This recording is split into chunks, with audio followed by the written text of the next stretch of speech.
I appreciate you, Sarah. Thank you. Welcome everyone to our keynote speaker event. We are so excited to have you here for our 32nd annual Undergraduate Research Scholarship and Creative Activities Conference. My name is E. Nunez, and I have the pleasure of being the Associate Director for the Undergraduate Research Center and serving as chair for the annual Undergraduate Research Scholarship and Creative Activities Conference. And we have a great speaker in store for you tonight. And just want to take a moment to recognize our conference co-sponsors, Student Affairs, the University Library, Global Affairs, and Undergraduate Education. Thank you so much for your continued partnership in making sure that this very important and campus tradition continues to get better and better every year. We appreciate your partnership and collaboration on that. And I would like to take a moment to do a land acknowledgement. We should take a moment to acknowledge the land on which we are gathered. And for that would be, for me, I'm taking this context for where UC Davis is located. For you, feel free to look up where your, wherever you are at, wherever that native land is recognized. For thousands of years, this land where UC Davis sits has been the home to the Patwin people. Today, there are 3 federally recognized Patwin tribes: the Kachil Dihi Band of Winton Indians of the Kukla Indian Community, the Quetzal Dihi Winton Nation, and the Yotchat Dihi Winton Nation. The Patwin people have remained committed to the stewardship of this land over many centuries. It has been cherished and protected as elders have instructed the young through generations. We are honored and grateful to be here today on their traditional lands. And now I'd like to turn it over to our faculty director, Dr. Annalisa Franz, who will introduce our speaker. Annalisa. Great. Thank you, E, for the general introductions and land acknowledgements. And thank you for serving as conference chair for our second virtual conference now this year. And now it is my pleasure to introduce our keynote speaker for tonight. And I'm especially excited about this because Dr. Richard Osibanjo completed his Ph.D. in chemistry here at UC Davis. So I knew him when he was a graduate student and had the pleasure of seeing him already bring so much leadership and inspiration to students around him. He is currently a leading expert, author, executive coach, program facilitator, and keynote speaker in transformational leadership and senior team performance. He works at Intel and lives in Portland, Oregon. He's done quite a bit in terms of thinking about the chemistry. He's a chemist by training. He received his bachelor's in industrial chemistry from the University of Ibadan in Nigeria and a master's in analytical chemistry and environmental science from Loughborough University in the United Kingdom before coming to UC Davis. Now, it's notable at UC Davis, he, in addition to doing lab work, also wrote his first book. He wrote a book entitled Turning Points, Action Today, Change Tomorrow. And I actually do remember this because I remember as an assistant professor, when I saw that a graduate student was writing books, I was like, wow, I got to step up my game. But I've been impressed with him even since those early days. He was also very involved with other aspects on campus and participated and taught workshops for the Center for Leadership Learning. So he had some knowledge and interest in leadership at a very early stage, and it's a reminder to many students to take advantage of the opportunities available on campus. All right, and at this point, you don't want to hear from me any longer. I want to make sure to introduce and invite Richard to the stage to share with you some words and some of his story and journey. Okay, yeah, thanks so much, Professor Annalise Franz, and also the organizing committee for the 32nd Annual Undergraduate Research Center. So thank you so much for having me here. Let me quickly just share my screen so we can get this party started. Screen 2, okay, so share. So, okay, can you please see my screen? Yes. Okay, so thank you so much everyone for joining me and for being here today. The title of my keynote today is Discovering Your Purpose and Living Life on the Other Side of Fear. I'm Dr. Richard Osibanjo, Organizational Development Leader with Intel. So again, I'm just going to say hello, UC Davis. I'm excited to be back. I'm excited to be here and mostly excited to see you again. It's been such a long time and just been in the company of you all. One thing when I was speaking with Professor Franz and when we're having this conversation, one of the vibe or what I got from analysts, I was going to be in a room full of entrepreneurs, a room full of leaders, a room full of innovators, a room full of influencers, a room full of barrier breakers, a room full of line crossers. So just to check, is that still the same room I'm at? So just to check. So for those of us, Elia Kandari, is that the room? Am I in the right room? Feel free to give me a reaction through Skype. Am I in the right room? Okay, fantastic. Fantastic, because that was the room I got. And that's why I had to put on my suit. I had to put on my shirt. I had to put on my tie because we have future Nobel laureates in this room. So when you get to that dream picture you want, you remember me. So that's why I dressed up for this audience today. So really excited to be here. So again, so just very quickly, how are you feeling right now? How are you feeling? So let's quickly take the temperature of the room. How are you feeling right now? So you can please type your responses in the chat. How are you feeling right now? So let me get the chat. Nice, so amazing, energized, really good, feeling great. How are you? I'm feeling great, you're great, excited. Fantastic. So glowing, like hype, fantastic. Yes, that's what happens when champions and eagles gather together. The magic, the energy begins to happen. Fantastic. So thank you so much. Thank you so much for joining me tonight. You know, before we go any further, I just want us to take a pause to just realize that year 2020 was the curveball year, the year of the pandemic. You know, a lot of things have happened. The way we live life, the way we do so many things have changed. And unfortunately, we've also lost some loved ones. And even when we just think about India right now, we can imagine everything that is going on. So just taking a moment to acknowledge that some people are going through a difficult time. So for anyone going through an extraordinary difficult time, you've lost a loved one, you know, things are going on. We just want to send our prayers and warmest wishes to you, just sending that your way, because we know that these times have really been tough, but together we can come out of this. And for those of us who are alive, you know, who have the opportunity of saying today, we have to make the best out of it, because today, you know, is cash, you know, tomorrow is a promise. So we just have to make the best use of it. So again, thank you so much, everyone, for joining me tonight. Okay. So just very quickly, this is how I go. So again, Richard Osibanjo, I'm your partner in success. I partner with high-performing individuals, leadership teams, and organizations to foster cultures that shift mindsets, change behaviors, accelerate results, and let's connect. So let's connect to see what opportunities and possibilities we can create together. So I'm really excited to be here again. You don't know how excited I am. So again, some memorable moments when I was in UC Davis. So you can see Professor Franz here. This is interesting. This is Nadine and this is Amdip. You know, I know Nadine was Annalise student, so she's at Intel. Amdip is at Intel as well. Claire too is also at Intel. So we're all in chemistry department. So we have a troop of people from chemistry department, so who went to UC and who are currently at Intel right now. So this is Professor Ostillo, Professor Augustine, Professor Tantillo, some of my very good friends. This was when I had my first son, you know, David, that's him in my graduation as well. This is my friend AJ, my first Jewish wedding. We went to New Orleans, that's where he did the wedding, so that's it there. Then this is my advisor, Professor Land, so this was at graduation. This is Anna.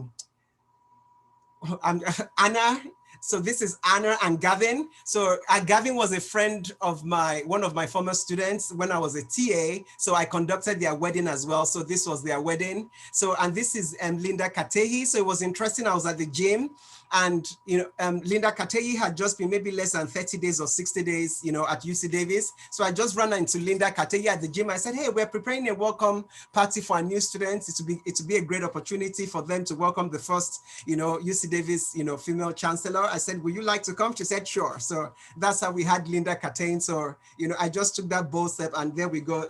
Linda showed up. So these are some of my memorable moments. Of course, they say that dad is best, you know, so I had to sneak in that picture right there. So for those of us who know that is best, so I had to put it in there for you. Yeah, I can see how you're smiling. So thank you. Yes. So, again, so what I'm here to do today, is I want to share the story of a boy with you.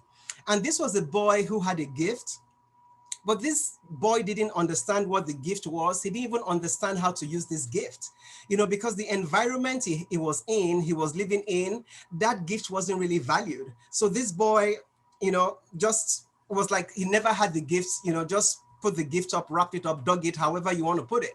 So he looked at the other side and he went to a place whereby, he saw some other people having fun. They seemed cool, they seemed hype. So he said, you know what?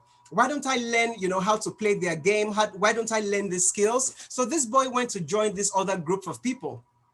But the more he played this game, he realized that even though he was playing competitively, he didn't enjoy it. He felt they were crazy. They were out of this world. They thought he didn't belong.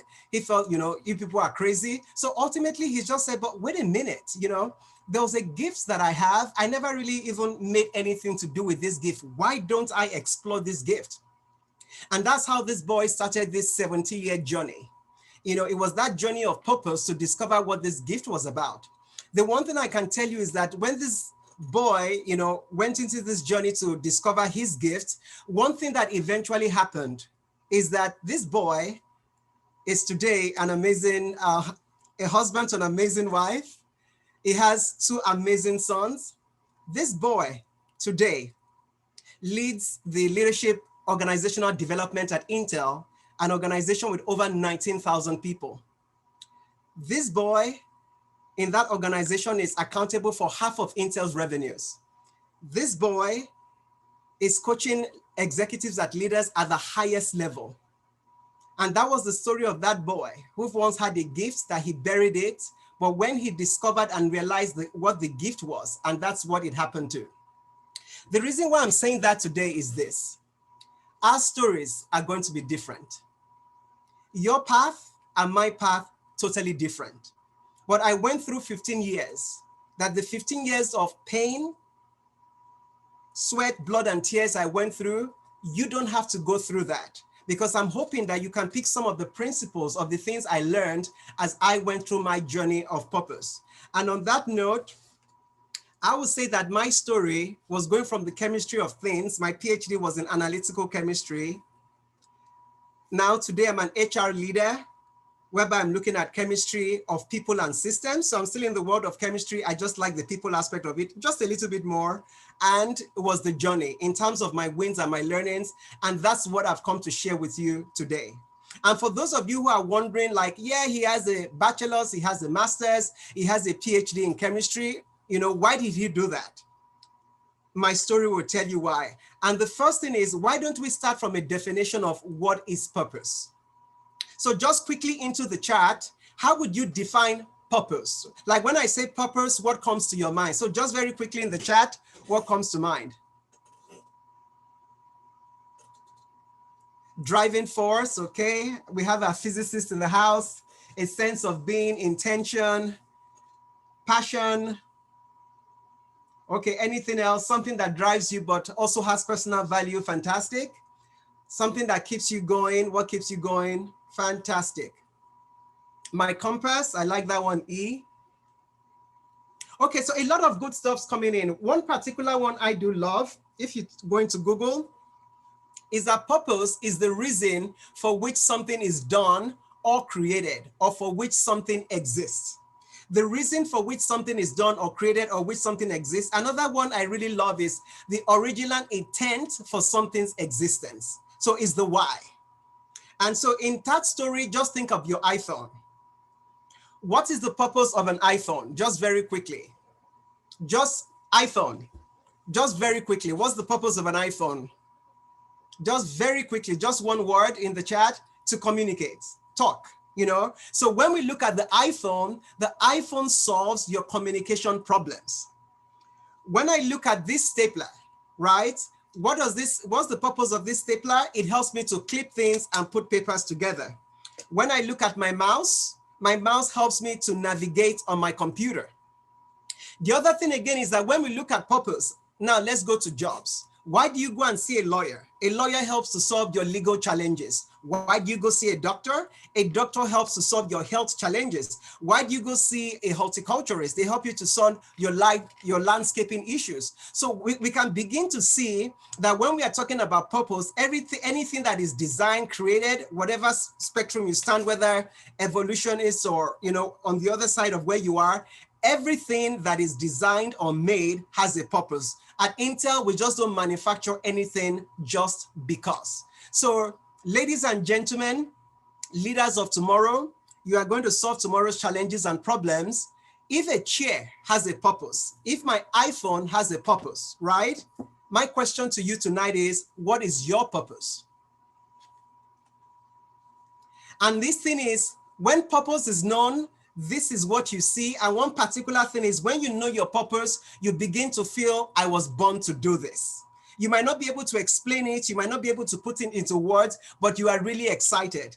And the good news is research also has it that people who live a purpose-driven life, who have a sense of purpose, they are more excited at their jobs, they are more productive, and they also earn better salaries. And also, purpose-driven organizations are also more profitable. So when I have a reason, when I understand my reason to be in a relationship, when I understand my reason to be studying chemistry, when I understand my reason to be studying medicine, when I understand my reason why I'm in a particular place at a particular time, I live a purpose-driven life. Let me give you another example in terms of purpose. If I feel that my purpose in life is to be in an a cappella group, that has just helped me make so many decisions. I don't need a band. I don't need the trumpets. I don't need the drums because it's an a cappella group. So what purpose does to me, it gives my life attention. So the next question is, but what happens when purpose is not known? When purpose is not known, abuse is inevitable. And what do I mean by abuse?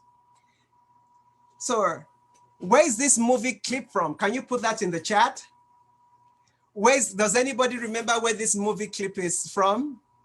Okay, so someone says Ariel, somebody says Little Mermaid, somebody says that's a dingle hopper. Okay, fantastic. So you get the point. Do you remember when Ariel saw this fork and the next thing she was doing, as I'm doing my hair right now, as you can see, but was that the purpose of the fork? Yeah, she did use it for her hair, but absolutely not. That was not the purpose. So when purpose is not known, abuse is inevitable. And what that means is that if you don't understand your purpose, then it's possible for you to be abused. And abuse means abnormal use. That's putting a square peg in a round hole or vice versa. So purpose is very important. Now, again, let's look at this remote control. It has so many buttons, but how many of them do we really use? We usually use play, pause, fast forward, and backward, just typically the 4 of them, right? What happens to the remaining the buttons on there? The manufacturers didn't just put it there because they didn't have anything to do. But because we tend to use just 4 or 5 or 6 buttons, we are unaware of the other capabilities of the remote control. As a result of that, we cannot maximize the potential of the remote control. So when purpose is not known, you tend to live your life in the minimum, not the maximum. The last question I have for you before I begin to share my story today is, if somebody asks you a question, this is a room full of the next generation of leaders, world changers, barrier breakers, line crossers, and somebody just asks you a philosophical question and says, so Regina, so again, this question is to everybody, where is the richest place on earth? Somebody just asked you that question, what would you say? So let's go into the chat. Where's the richest place on earth? Just a location of the richest place on earth.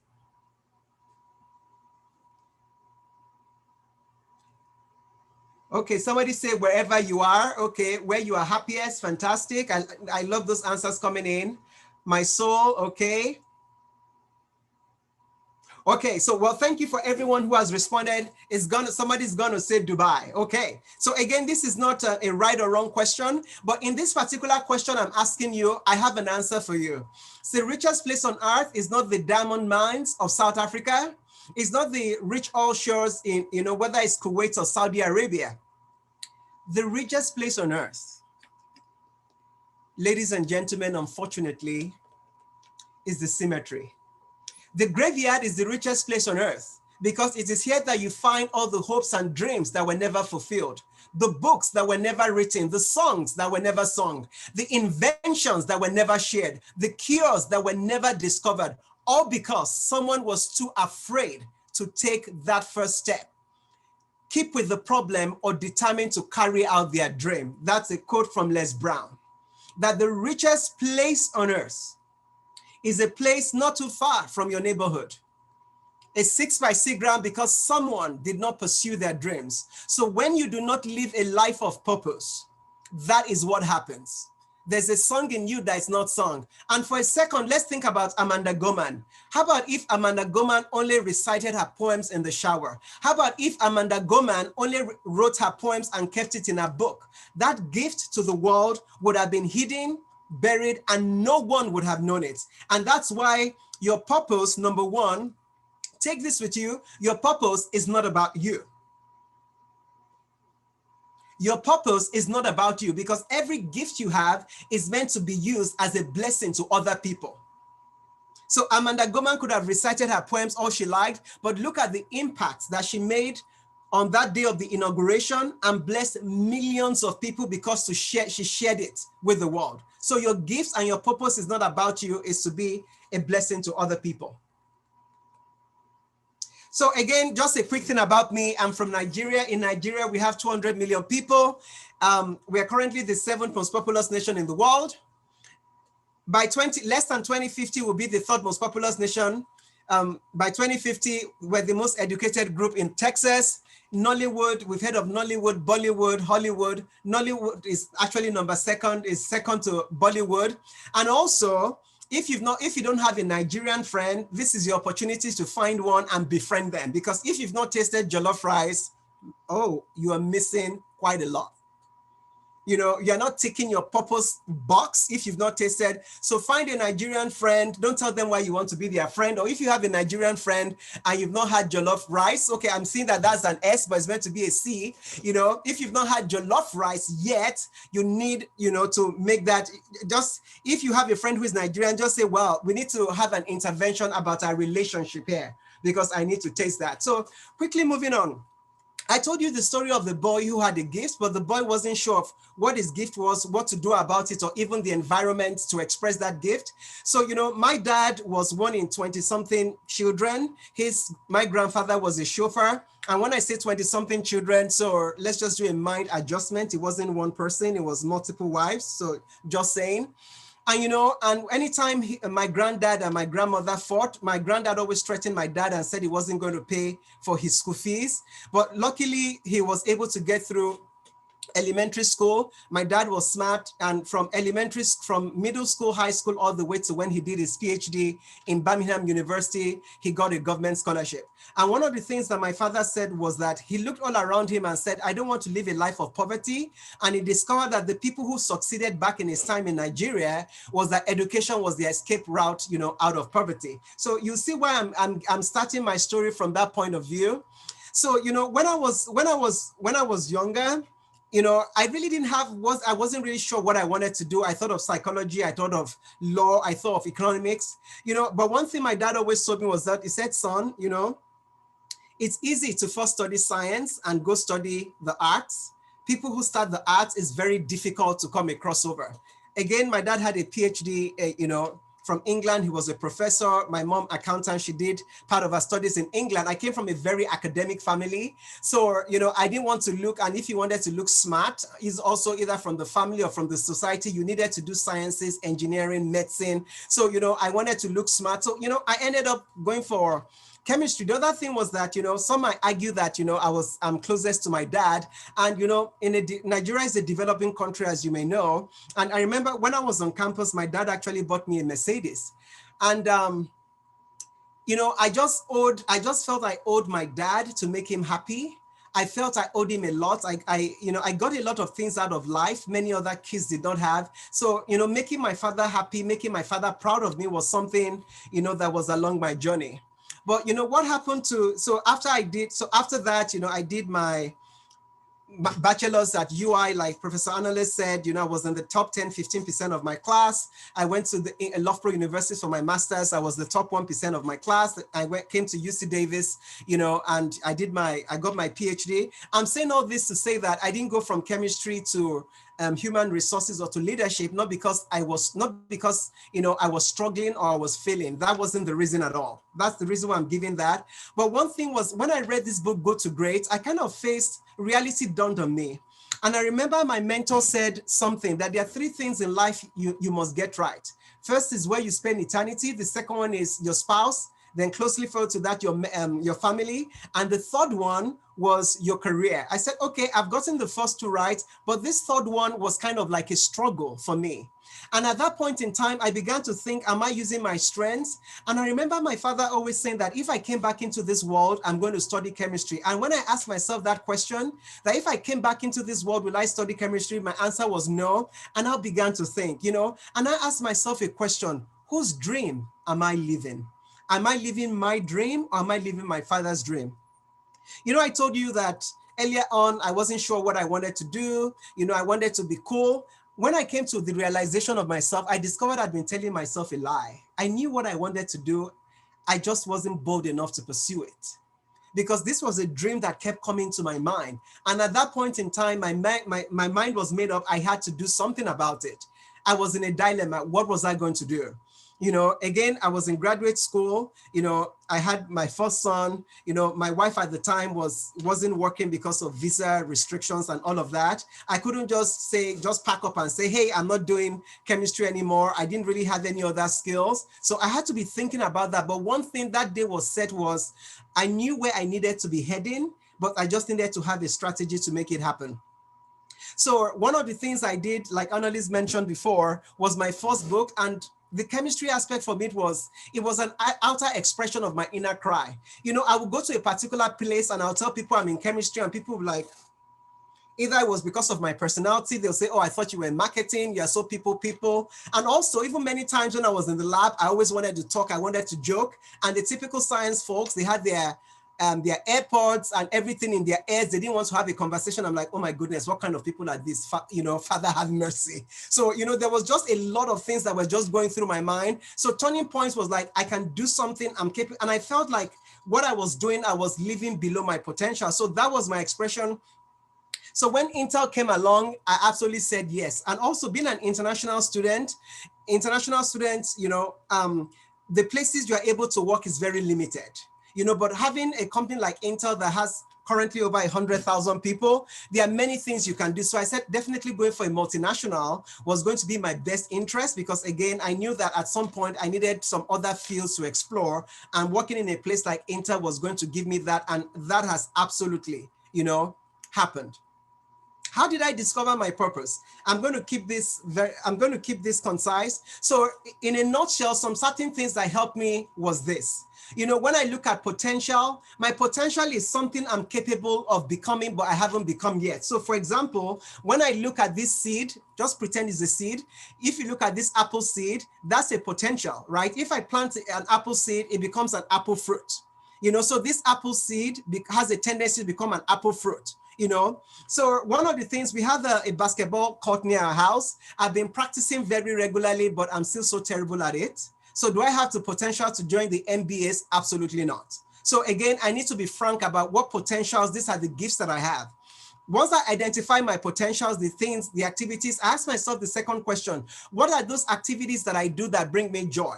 And when I'm talking about activities, I'm not talking about binge watching Netflix or spending time in Dubai or Bora Bora. No. What are those activities I'm passionate about that keeps coming to my mind that I want to do, I want to get myself involved in, that even if I wasn't getting paid, might find myself getting lost in that. And the third part of this circle was purpose. And when I talk about purpose, the aspect I want us to think about is I look at success and significance, two totally different things. Success is adding value to me. Significance is adding value to other people. You can be successful and not be significant, but it's impossible to be significant and not be successful. Let me explain. I can be in my house right now. Just imagine I'm in Dubai having fun. If I'm someone that is very good with market trading, I can be making millions off stock markets. you know, and just enjoying and having a good time. I'm not having an impact on anybody else around me. So by the world standards, I'm successful, right? But when I look at significance, in significance, I'm doing things that touches the lives of people and making a difference. So when I'm talking about purpose and you look at what you're doing, why do I want to be a doctor? Why do I want to be a chemist? Why do I want to be a leader? Why do I want to become a CEO? Why do I want to become an entrepreneur? The answer to that question is not because I want to get a house in Italy. The answer to that question should not only be because, you know, I'm going to do, well, someone might say, you know, I want to give my family a better life. I think that's something beyond yourself. So when we begin to look at purpose, we're really looking at the bigger picture and we're really touching the lives of other people.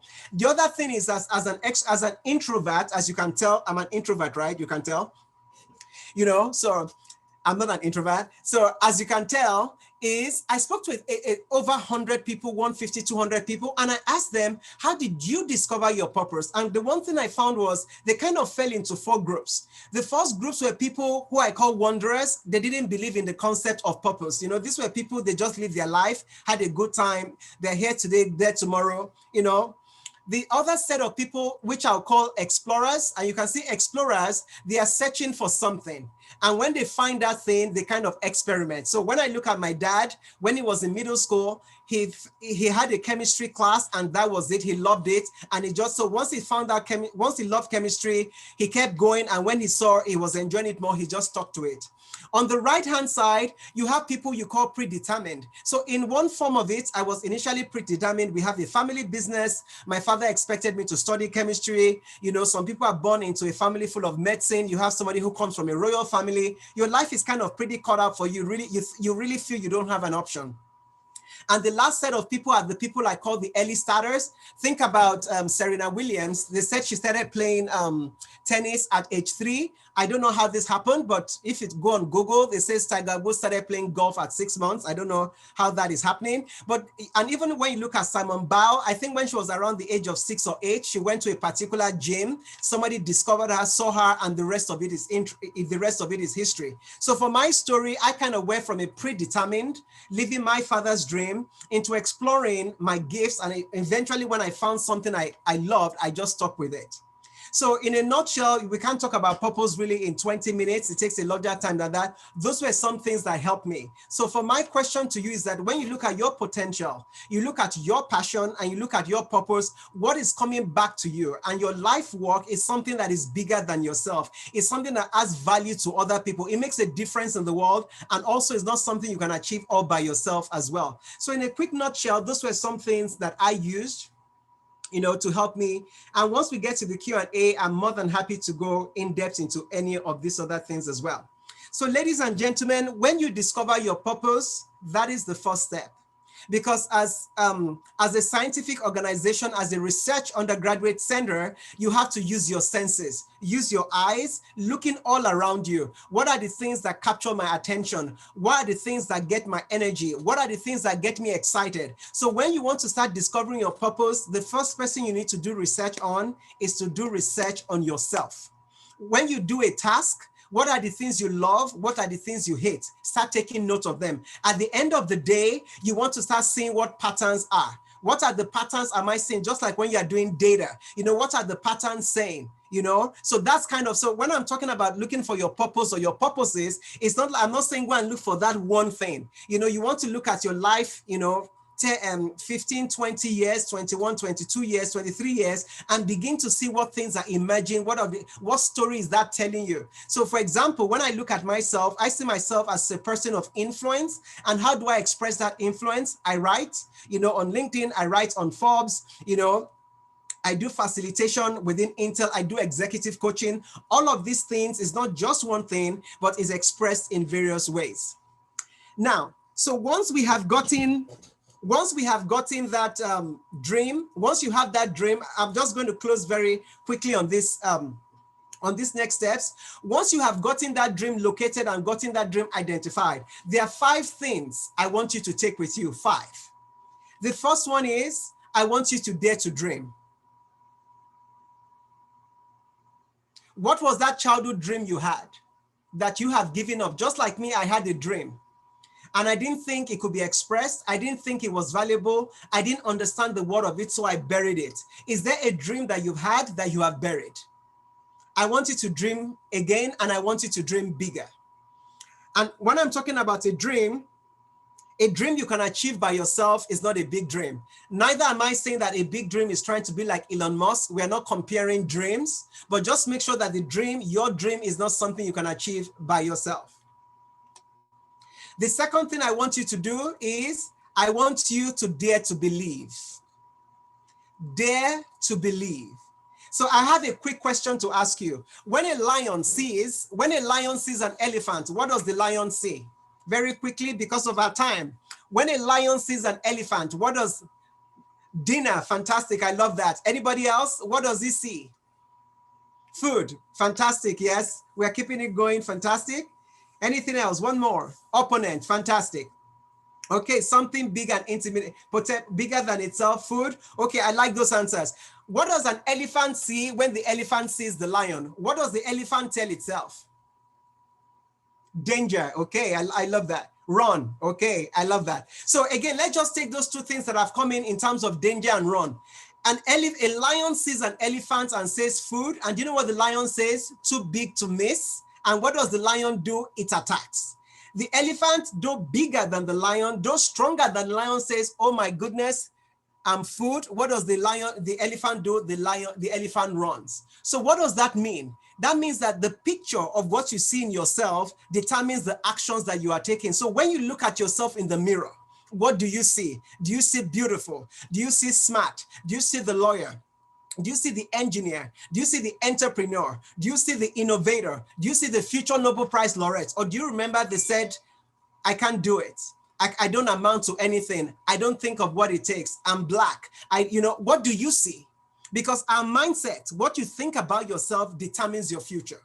Because how you think determines the actions you take. So it's good to have a dream, but you have to back it up with your thoughts. So on a piece of paper right now, I want you to write, what are 3 or 4 things that are holding you back? You have a dream. I need to believe in this dream. I want you to write it down. What are 2 to 3 or 4 things that are holding you back? What are those stories that you've been telling yourself?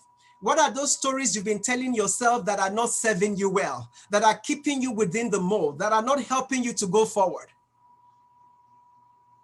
Are we done? Are we writing it? Just 2 or 3. Now, so I want us to do something symbolic tonight. Are you with me? I want us to do something symbolic tonight. I want you to take that piece of paper. I want you to lift it up. Again, don't show it to the screen. Nobody needs to see it. Don't show nobody needs to see it. I don't need to see it. But just, even if it's just raise it up. Now, what I want you to do with that is, I want you to take it and tear it and say, no more. I want you to tear that piece. It's something symbolic. And say, today is the last day this thing is going to hold me back. I'm a lion. And you know why the lion is called the king of the jungle? By the way, the lion doesn't live in the jungle. The lion lives in the savannah, right? The lion is called the king because the lion is fearless.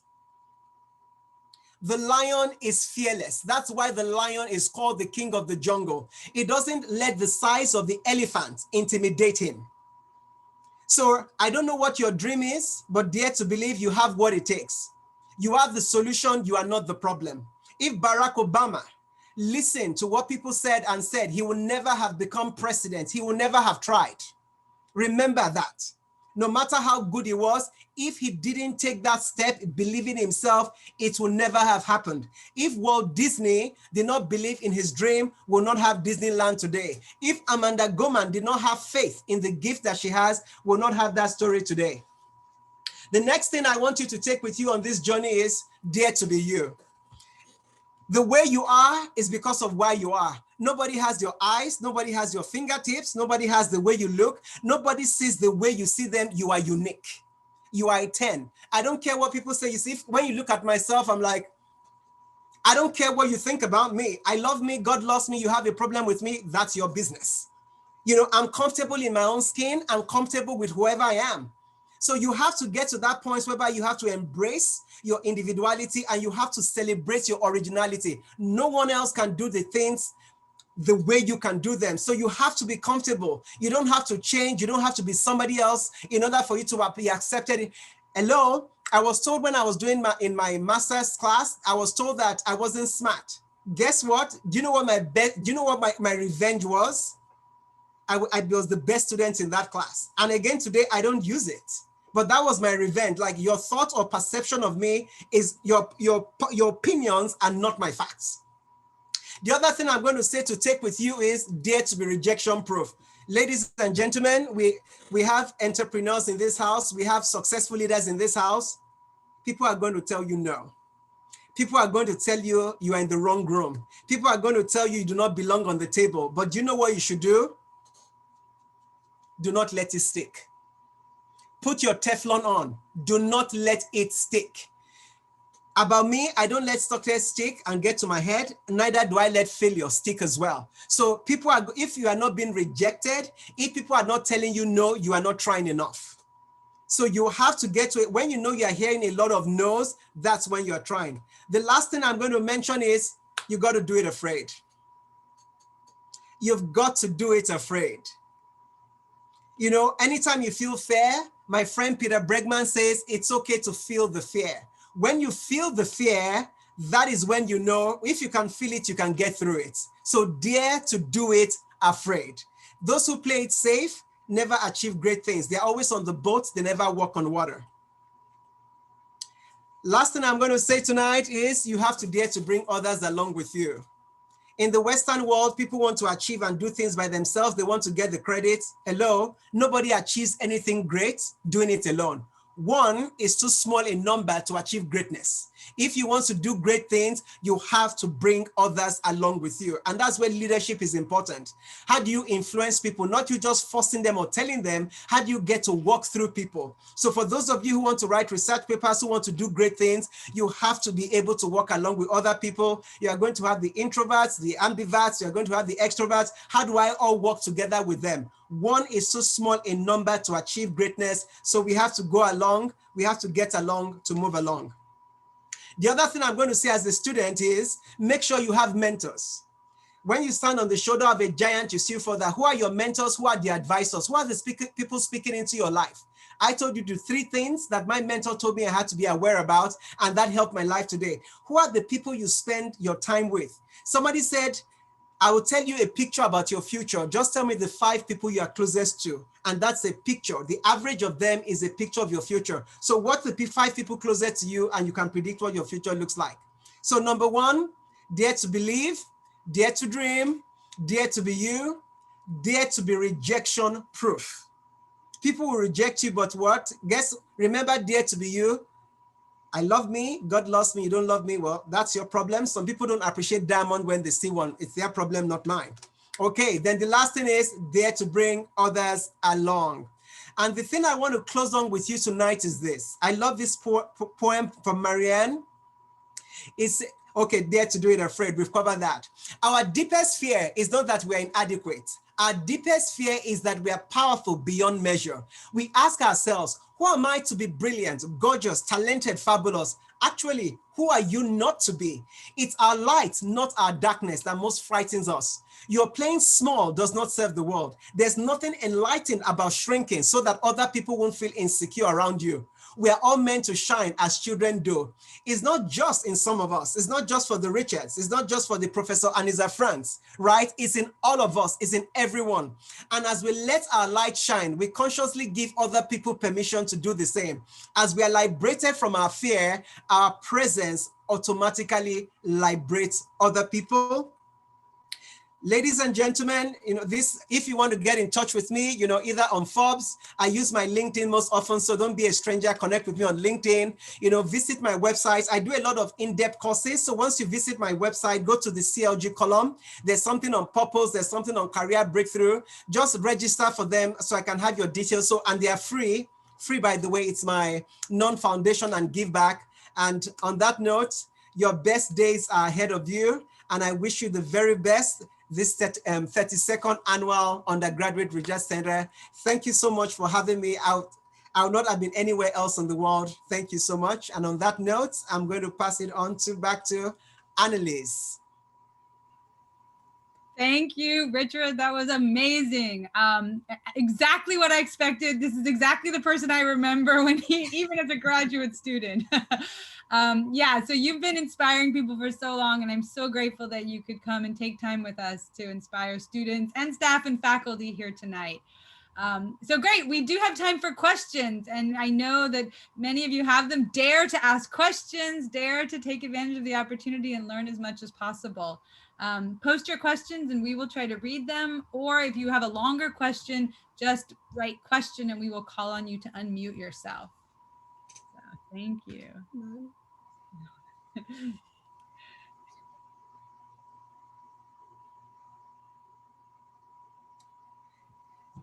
All right, so I will start with a question.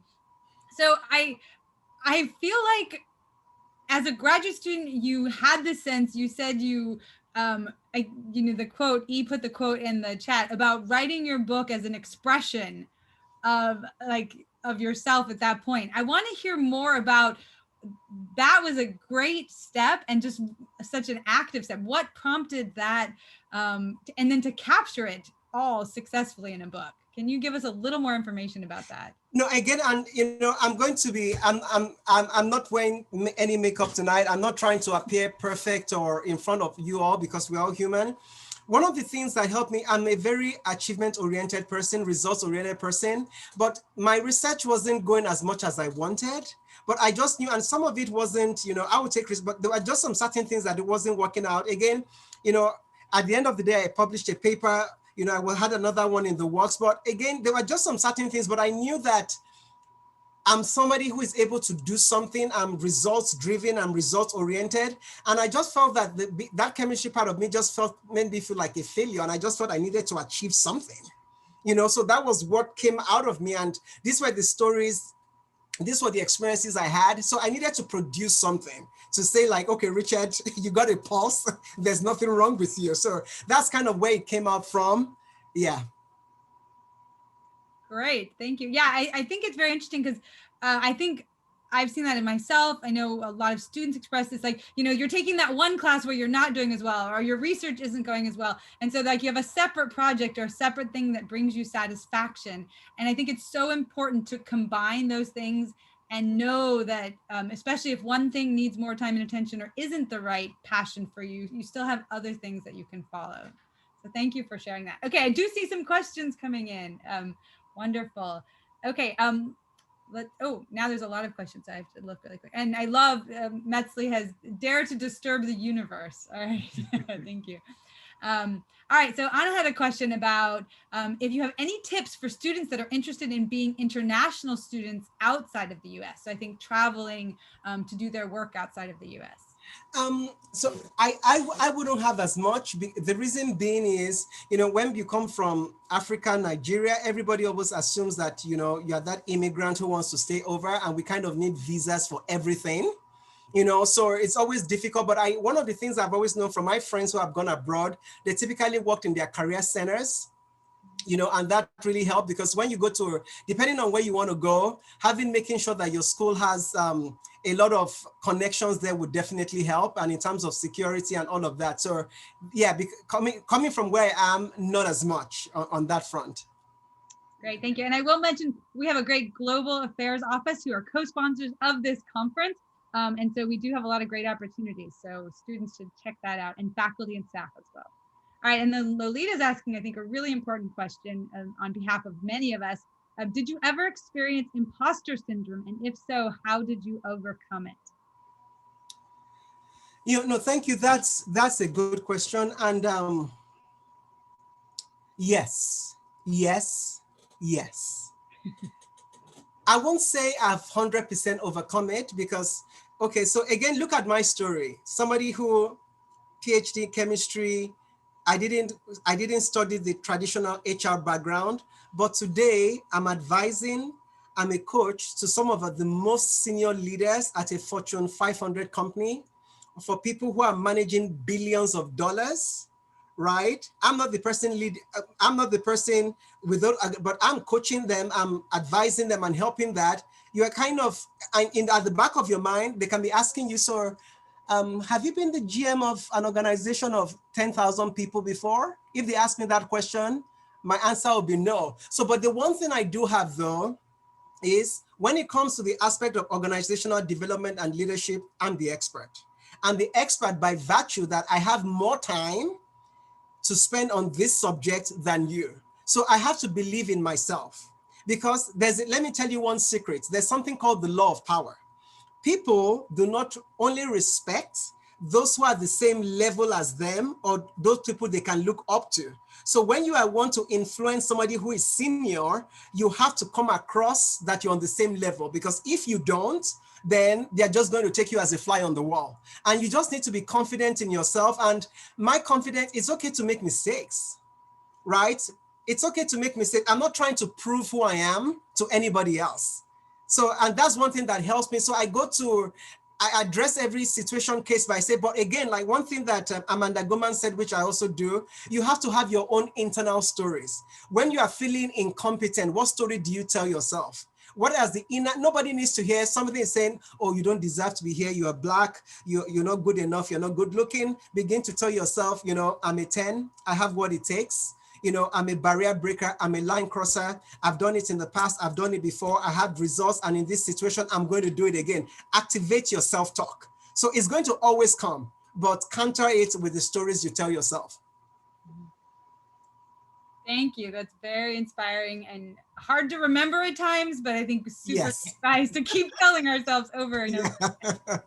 All right, next question. What is your advice for current undergraduate and graduate students struggling with finding the greater purpose in their research? So, well, I was thinking about coming to this conference. I was kind of like, I don't know. So I was like, look at he's coming, but he's not longer in chemistry. That came to the back of my mind. But actually, my father is, he's Professor Oladele Osibanjo. You can spell his, and he has a ton of papers online. He's a consultant to the United Nations, retired from University of Ibadan. One of the things I saw about my father, even up to today, is that my father was able to, he had a cognitive relationship with his work. It wasn't about the money. It wasn't about the accolades. It was that he just saw how I see leadership and organizational development is how my daddy saw chemistry. Because if my father walked into a Zoom meeting, he's seen chemistry there. He's seen how chemistry can help. So my thing to you is that, what is your relationship with your research? Who is it helping? Who is it benefiting? So my question ask yourself this question. If you see yourself as a product, let's say John is a product, this product that you have, what does it do for your customers? Why do your customers want it? What is the advantage? And if it doesn't exist, who cares? So those are some inner questions. And also, I think the other thing I'm not sure if I mentioned is your core values. How does this research, what are your core values? There are a lot of core values online, tests you can take. How does this research relate to your core values? If you have a core value for injustice, if you have a core value for equity, if you have a core value for whatever those core values are, how does that relate to your research? And that might be a good place to start. Great, thank you. And I think you're right thinking about the product. All the students presenting at the conference right now, they're building their communication skills, analysis skills, and it's really, sometimes it's the purpose in your research, and sometimes it's how it helps you individual find your research. Yeah.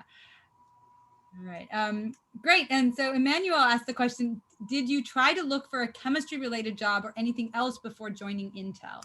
Oh, absolutely. So when I finished my master's in England, I worked with AstraZeneca. I worked with AstraZeneca in Loughborough in England. I worked with 3M Healthcare. I worked with Procter & Gamble before I came to the US. So I've done the chemistry gig, I found some other things more exciting and drew my passions a lot more. So I've done that. Yeah. Great, thank you. All right, Marie, I see your question. Would you be willing to unmute yourself and ask it directly? I'd love to have the students using their voices. Yeah. Hello. Thank you for your presentation. It was truly inspiring. My question was that I always felt that eventually I would find my purpose in my career after I graduated, because sometimes I felt that it was normal to feel stressed and uninspired doing what I'm doing because of like the school community and like how it makes you feel. And my question was, how did you know that it was your career choice that was holding you back? And what steps did you take to rediscover your? No, and thanks, Maria, for asking that question. I think for me, how I knew that chemistry wasn't my future or the thing that I aspired the most was when I walked away from the lab, I wasn't thinking about chemistry. I was thinking about chemistry because I had to, not because I wanted to. And that was a big difference. So when I was in chemistry, a lot of the books I reference now, now that I'm doing my job, is the same books. If I go on vacation, I'm taking this with me because this is also a hobby for me. So for me, my job right now is an extension of who I am. So my question is, who are you? What are those things that excite you? What are those things that bring you joy? And again, Maria, these are not easy answers. That's why I told you it took me 15 years to figure it out. It took me making mistakes. So what I will mention to you, Maria, you need to throw yourself out there and put yourself into a lot of experiences. And when you find something that resonates with you, start noting it down. Even in the field that you're doing today, Maria, begin to take a love and hate list, loathe list with you. What are the activities that you're doing? Absolutely, this gives me fun. I'm so excited. Take note of it. What are the other things that you're doing that you don't like? Take note of it. Ask your mom, when I was younger, or your dad, your aunt, your grandma, whoever, what were those things I showed an inclination for? If you go to a class and somebody says something that kind of gets you excited or something gets you angry, take note of that. When you're angry, is that because you want to solve it? Or when you're angry, it's kind of like, I shouldn't want to touch this. So again, you have to start taking note. A lot of us don't study ourselves. You have to start studying yourself. And over time, the pieces begin to come together. Thank you. Thank you. Anna, would you be willing to read your question?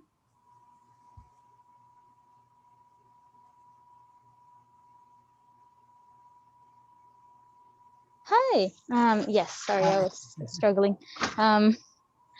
Yeah, my question was like, what advice do you have for students that enjoy a career in research, like a STEM career, but also want to kind of incorporate it into community activism or community service? What would be your advice on complementing those things together? Oh, Anna, I think that is perfect. We need people who think with the left side of their brain and who think with the right. The way the world is going, you can't be right or left. You kind of have to be a hybrid. You have to have a lot of both. And I have friends, even at Intel, who are really into research, working on cutting edge research. And when it comes into community service, they are all into it. So it's not an either or thing. You don't have to choose. You can do both. And like places at Intel is a great place. I don't know if Intel is on your wish list. We more than welcome you. Anna, you don't have to choose. We have a lot of people who do both. And if there's someone I can always find someone to connect you with if you want to explore more into people who do both. So it doesn't have to be an either or, it can be an and. That's awesome. Thank you. Yeah, it would be great to learn more about people that are doing both to see how that looks like. Any other questions? One of the things in terms of this, you are scholars, I'm daring you. They're never, ask your questions. I'm here for you. Any other questions? Anything else you'd like to know? I have a question. Thank you. So like for me, I know you mentioned that one of like your motivations or through your story was kind of like when you said your father gave you a vehicle, you kind of like wanted to like do right by him. So that was like a source of purpose. I was kind of thinking if you had any advice for somebody that the people in like my community, they don't see like educate or academics or education as a way to give back. So what kind of advice would you have for someone to, I guess my question is how to show purpose in academia to people that don't really see that? Thank you for that question. And please let me know if I answer what I think I've heard. So when I look at my dad, you know, he was coming from an environment whereby 1 in 20 something kids, and he was the only one that went to school. Guess what? The other people didn't see the value, but he understood that by getting out of poverty, he was going to eventually be able to help them. Guess what? When he got his education, when he did so many other things, and they saw for themselves what education had done for him, when those people had their kids, they made sure that their kids went to school. So people might not always get your dream. People might not always get your vision. They might not even endorse it. But the question is, do you believe it?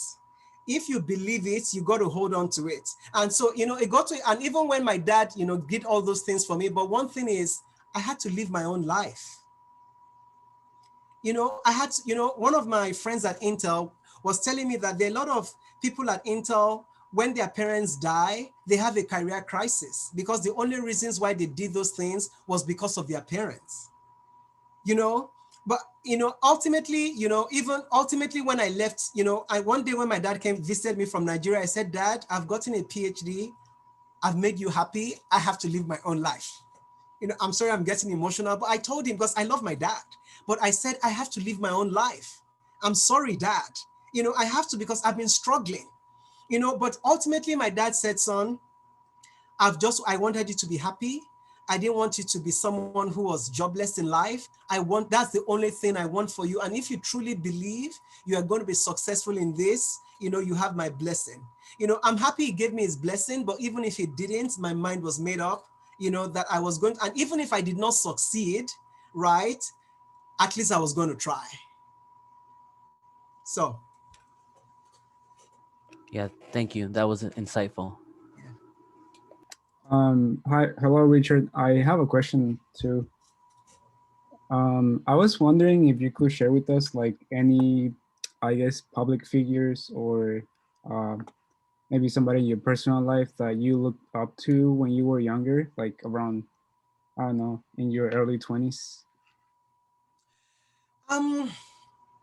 So when I look at my biggest cheerleaders, my dad was one of my cheerleaders because my dad always told me, son, you know, anybody who has a head or a brain can achieve success. You have one, you can do it. Those people are not better than you. You have what it takes, no questions asked. So my dad was always a cheerleader for me, like you have whatever it takes.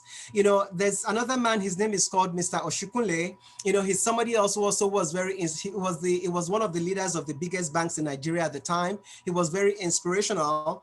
The beauty of mentors today is, I want you to write down this man's name. His name is Dr. Miles Monroe. You know, he's written a book in terms of, I had the book somewhere on purpose. You know, he's written a book called The Pursuit of Purpose, Dr. Miles Monroe. I want you to read that book.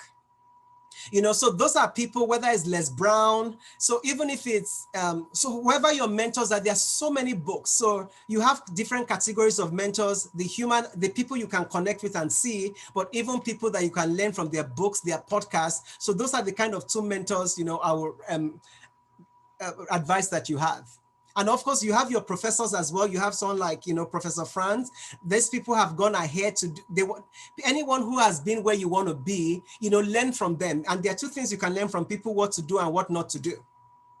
You know, so I would just leverage, and even in some cases, your friends, your peers, because you can always learn from anyone. So look around you, look, you know, ahead of you, even the janitor, you know, who is at the gate, you know, somebody helping, there's always somebody to learn from. So just, yeah, so that's what I would say.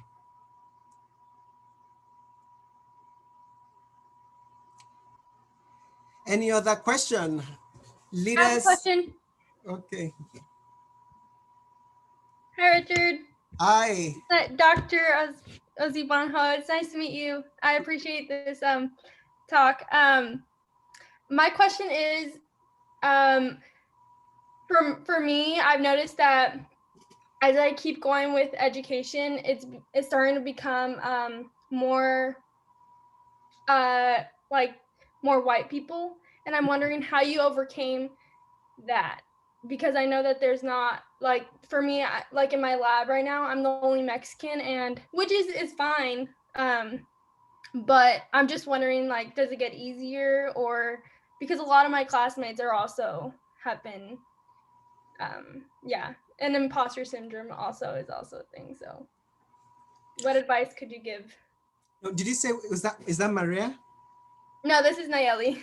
Sorry, I forgot to Okay, sorry, introduce myself. Yeah. Nayeli. No, Nayeli, thank you so much for saying that. You know, I'm a faith-driven person, so a lot of my confidence doesn't come from myself. It really comes from my faith. But one thing I'll say, Nayeli, the fact that you are the only person who is Mexican in your team, what a privilege, what an honor, because you're different. You're not like the others, and you have to celebrate that. You have to own that. There are many meetings at Intel. Even when I was in grad school, I was the only Black person there, right? And you know, Eleanor Roosevelt said something: nobody can make you feel inferior without your permission.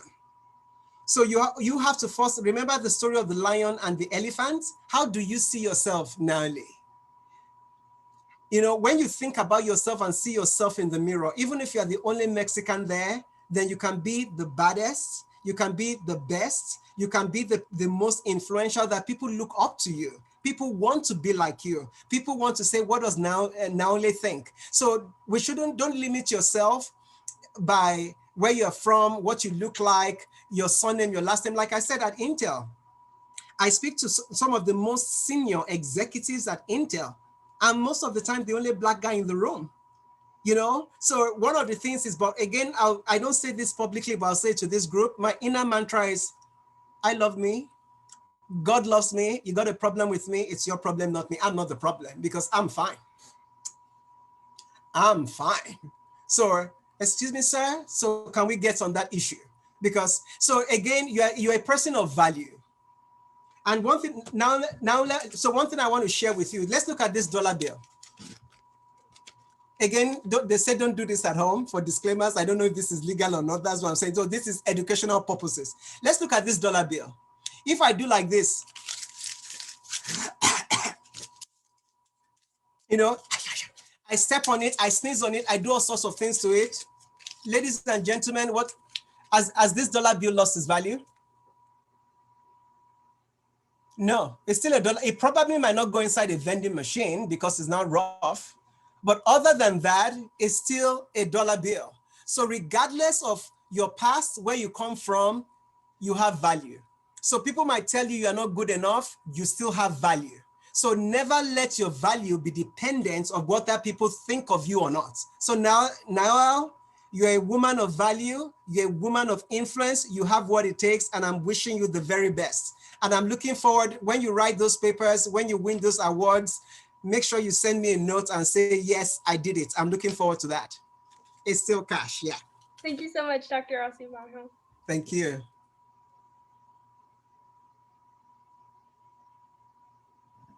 Oh, I also have a question. Okay. Kimberly. Also, I just wanted to say I love that presentation. It was super inspiring. But I wanted to ask also, how do you find like the balance between short-term and long-term joy, I guess? And like, what's like the balance between like sacrificing in like the present to find like more contentment in the future versus sacrificing too much to where you're like not as content just going throughout your life? I think there's something behind that question. Can you say a little more so we can put it into context? Yeah, so I don't know, I guess like sometimes I'm like concerned like if I sacrifice like too much in the present, and I'm always considering like the present as like something where I have to sacrifice to be able to find like that future contentment. Will I be like too focused on the future, and it's always like a moving finish line to finding like that success or like feeling that contentment? So I guess like I was wondering like, where did you find like that balance between like, now I need to sacrifice something to be able to find like that future success and joy versus like sacrificing continuously and never really getting there? Okay, so if I understand what you are saying is, one of the quotes I love from John Maxwell is this. He said something, in order for you to go up, you have to give something up. And the way I relate to that is, you know, when, again, coming from Nigeria, when, we got our first house, I had to pay a down deposit in order for the bank to give me a mortgage, right? So regardless of wherever we stay in our lives, there's a price all of us must pay. But I also understand what you are saying is that does the goalpost keep moving all the time? So let's assume, like, if you want to be a medical doctor, imagine how competitive it is to become a medical doctor. It's so competitive, the studying you have to do and all of that. So there's a lot of time whereby you have to pay the price up front. When you now become the medical doctor, it's now again going to be up to you in terms of have you gotten the life you want? Because when you even become a doctor, there's still further training. It doesn't stop. It doesn't end. So it's you that now has to decide and say, you know what, being a doctor is not the only thing in my life. I want to be able to travel the world. I want to be able to do missions. I want to be able to do give backs. If you're inclined to have a family, my family is. So again, it goes back to your core values. So when you see that your goals or the things you are chasing is not in alignment with your core values, then that's when you need to start putting a check on it. So that's what I would say. And feel free to send me an email as well if, we can always connect to speak more. Awesome. Thank you so much. Pursuing a PhD, does the person want to read it out? Sure, I can go ahead. Okay. So I guess, because I say pursuing a PhD might be a goal for a lot of us. Like for me, I would hope to pursue a PhD. But is there anything you would say that, made you regret your decision in pursuing that PhD or, anything along that lines? Interestingly, as if I could do it again, I wouldn't study chemistry, but I don't regret having a PhD. Because one of the things the PhD has helped me with, when people see a doctor in front of your name, right, it gives you some credibility. When people see you went to UC Davis is one of the best universities in the country, it gives you credibility. One of the things a PhD also does for you is that discipline of being able to study something, the discipline being able to go in depth, the discipline being able, to achieve something, it does that. So that's one thing I think a PhD does. An area, if I said I wish I could do differently, is probably I might have done a PhD in psychology. I could have probably done a PhD in like human behavior. So that's maybe something, because I read a lot of those books and I really love them, or even a PhD in leadership. But would I have done a PhD over and over again? Absolutely yes. Because also, let me give an example. When you come into Intel and you come in with a PhD, you're about 2 steps ahead of people who come with a bachelor's. So you can see your PhD as even helping you that when you come into an organization, especially when you're doing something you have a passion for, it already gives you that salary gap that you might have another 4 or 5 years to have achieved anyway. So those are also the other benefits. But I would just say again is make sure you discover the purpose, speak with professor analysts, speak with counselors. So make sure you're doing your PhD in something that you enjoy. Because if you don't, you feel like, why did I go to school? I have to pay all this, all these loans back. I don't enjoy what I'm doing. Then it becomes more painful. So that's what I would say regarding that. Great. Thank you for the answer. Thank you for the presentation. It's very great. No, thank you for coming. I'm the one who got to be in your company. So when you are successful, you say, hey, I know that guy, Richard, let's bring him in. All right, I think we've gone a little over time, but these were such amazing questions. I'm glad we could fit them all in. So I would like everyone to give a virtual or emoji round of applause. Feel free to unmute yourself to clap, even if there's dogs barking in the background. That's part of the celebration. Thank you, Richard, so much. It was just an honor. Woo! Yeah. And I'm so glad that the students were able to ask the questions and really bring their voice in as well. So thank you all again. And a reminder that this is part of the conference. You can see some of the passions and success and skills that students have been building with their presentations on Go React. And tomorrow at 1 o'clock, we have a tremendous and amazing documentary from one of our undergraduate students sharing not only his research, but a family history and experience. So please join us for that. I think Sarah might post a link in the chat. Thank you. Yes, Sarah, and Sarah, thank you for including so many links and resources. Yeah, Yeah, so analysts, again, I just want to offer to the students, when you go to my website and you go to CLG, there are a lot of courses I do there, either on purpose, career breakthrough or something. Again, it's free, but I do them at different parts of the year. So if you're interested, feel free to sign up. So anytime I'm doing something next, it's free, no strings attached. I'm not selling anything. I'm not asking for anything. It's $0, zero attachment. Feel free to sign up so I can just let you know when the next go round is. Great, thank you. And we'll make sure to advertise that because I think we have a lot of workshops that these would complement excellently. Did anyone else have anything you want to say at the end? I see a few people have unmuted themselves. Lolita. Yeah, okay, so I have a question. Is it for Oyenda? Is that right? Is what? Oyenda? Is that how you pronounce? I see a Oyenda Osibanjo. Oh, okay. Yes, there's an Oyinda on the line. Yes. Hi. Hi, how are you? I just wanted to ask, is he always this energetic? Yes, he is. He's always happy. He's very creative. He's an amazing husband. Full of life. Yes, yes. Yeah, so Oyinda did her, she's a pharmacist. She did her PhD in public health. So she's the senior pharmacy coordinator at Care Oregon. So she does a lot of work in leadership as well. So another great speaker to have. Yes, thank you for joining us. I appreciate it. Wonderful. Thank Thank you.